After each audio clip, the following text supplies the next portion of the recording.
একদম সিম্পলভাবে ঘরে এরম হোমমেড একটা গরম মশলা বানিয়ে রেখে দিন, যাতে আপনার মাছ, মাংস, সবজি যে কোনো কিছুর স্বাদ দ্বিগুণ হয়ে যাবে এবং বাজারের কেনা গরম মশলা থেকে এবং ভেজালের যে গরম মশলা পাওয়া যায় তার থেকে আপনি দূরে থাকতে পারবেন। তাতে আপনার স্বাস্থ্যতাও সচেতনতার কাজ দেবে এবং আপনার যে কোনো রান্না খেয়ে আপনার পরিবার খুশি হবে এবং আপনি নিজেও খুশি হবেন যে আপনার পরিবারকে আপনি একটা খুব সুস্থ সুন্দর গরম মশলা দেওয়া খাবার সার্ভ করতে পারবেন।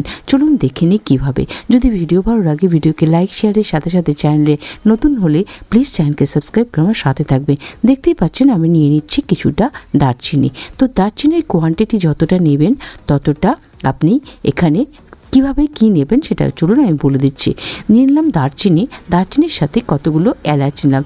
এলাচের সংখ্যাটা দারচিনির থেকে কিছুটা কম, মানে মেজারমেন্টে কিছুটা কম হবে। আপনারা দেখতে পাচ্ছেন কতটা আমি নিয়েছি। এবার নিয়ে নেব লবঙ্গ। লবঙ্গ কতটা নেব? দারচিনির প্রায় সমান সমান নেব লবঙ্গ। তাহলে কি হলো, দারচিনি আর লবঙ্গ মোটামুটি সমান সমান, আর এলাচি নেব আমি একদম এই দারচিনির থেকে আর এলাচি থেকে কিছুটা কম। এভাবে মেজারমেন্ট করে আপনারা নিয়ে নিতে পারেন। তারপর চলুন নিয়ে নিচ্ছি দুটো বড় এলাচ। অবশ্যই নেবেন, একটু দাম বেশি, তবে যে কোনো গরম মশলায় দুটো বড় এলাচ দিয়ে দেখবেন, এভাবে দারুণ সুগন্ধ হয়। আর একটা জায়ফল নিয়েছি, এটাকে টুকরো করে এর অর্ধেকটা নিয়ে নেব আমি। দেখতে পাচ্ছেন টুকরো করে নিয়েছি, অর্ধেকটা নিয়ে নেব। চলুন এবারে নেক্সট কাজ এটাকে রেখে দেবো সাইডে, দিয়ে আমি গ্যাসের কাছে চলে যাব। গ্যাসের কাছে গিয়ে একটা তাওয়া বসিয়ে নিয়েছি এবং সেটাকে হালকা গরম করে নিয়েছি। একদম স্লো আঁচে রাখবো কিন্তু। দিয়ে দিলাম কিছুটা গোলমরিচ মানে ব্ল্যাক পেপার আর দুটো তেজপাতা, যেটাকে আমি একদম সুন্দর করে মুছে টুছে নিয়েছি, তার আগে ধুয়ে নিয়েছি। দিয়ে দিলাম তেজপাতা। এবার দিয়ে দেবো একটা শুকনো লঙ্কা। শুকনো লঙ্কা আপনি চাইলে অবশ্যই বেশি করতে পারেন, আমি এখানে একদম কম ঝাল করবো, কারণ গোলমরিচও দিয়েছি আমি, তাই জন্য। চলুন এটাকে একদম হালকা রোস্ট করে নেব। যাতে কতক্ষণ রোস্ট করবো সেটা চলুন আমি বলে দিচ্ছি। হ্যাঁ, তবে আঁচটা কিন্তু একদম বাড়াবেন না। এইভাবে গরম মশলা ঘরে করে রাখলে, যেটা বললাম ভেজাল গরম মশলা আজকাল বাজারে অনেক গরম মশলা নিষিদ্ধ হয়ে গেছে, তবু আমরা কিনে খেতে বাধ্য হই। এই গরম মশলা একবার বাড়িতে তৈরি করে রেখে দেবেন। ফ্রিজে না রাখতে চাইলে বাইরে রেখে 1 মাস ইউজ করতে পারবেন আরামসে, কোনো ব্যাপার না, 1 থেকে 1.5 মাস। আর যদি আপনি 6 মাস রাখতে চান বেশি করে তো সেটা আপনি নর্মাল ফ্রিজে রেখে 6 মাস আরামসে চলাতে পারেন। তাহলে কেন আমরা তৈরি করে রাখবো না? দেখতে পেলেন আমি তেজপাতাটাকে একটু চেক করে না, তেজপাতাটা যখন এরকম ক্রাশ হয়ে যাবে এবং শুকনো লঙ্কাটা ক্রাশ হয়ে যাবে, তখন আমি এটাকে ঠান্ডা হতে দেবো। যতক্ষণটা ঠান্ডা হচ্ছে এগুলোকে আমি একটা মিক্সার জারে নিয়ে নিচ্ছি। এবার বলে নিই, আমি কিন্তু এলাচের দানাটাকে মানে ছাড়িয়ে নিয়ে নিই, একদম চোকলা সদ্য নিয়ে নিয়েছি। তাতে আমার বেশি পছন্দ। আপনি দানাটাকে ছাড়িয়ে নিতে পারেন এবং যে ছিলকাটা সেটা আপনি চায়ের ডাব্বায় রেখে দিতে পারেন। এটা চায়ের স্বাদ খুব ভালো বাড়ায়। তবে আমি এখানে ছিলকা শুদ্ধ করছি, কিন্তু আমার মনে হয় যে এরম করে করলে খুব ভালো একটা ন্যাচারাল স্বাদ এবং ন্যাচারাল যে বাড়ির তৈরির মশলা তার একটা এর মধ্যে টেস্ট আসে।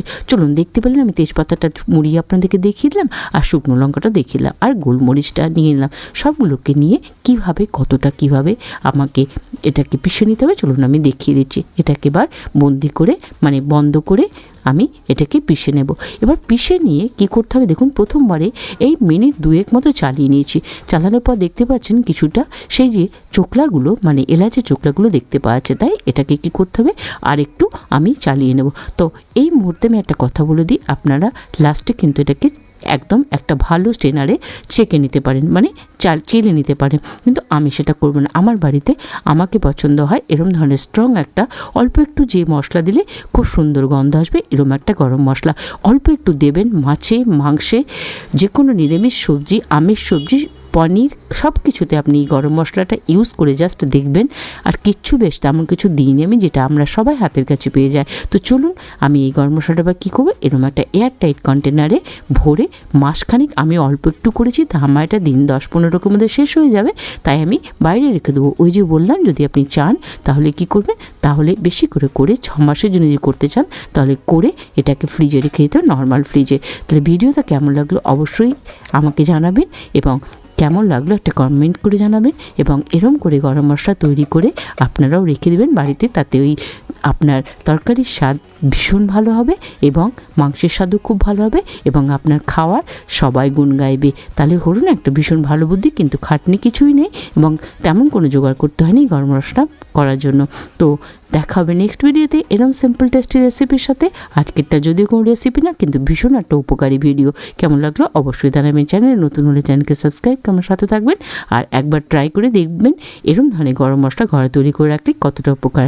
দেখা হবে নেক্সট ভিডিওতে, ততক্ষণের জন্য বাই বাই।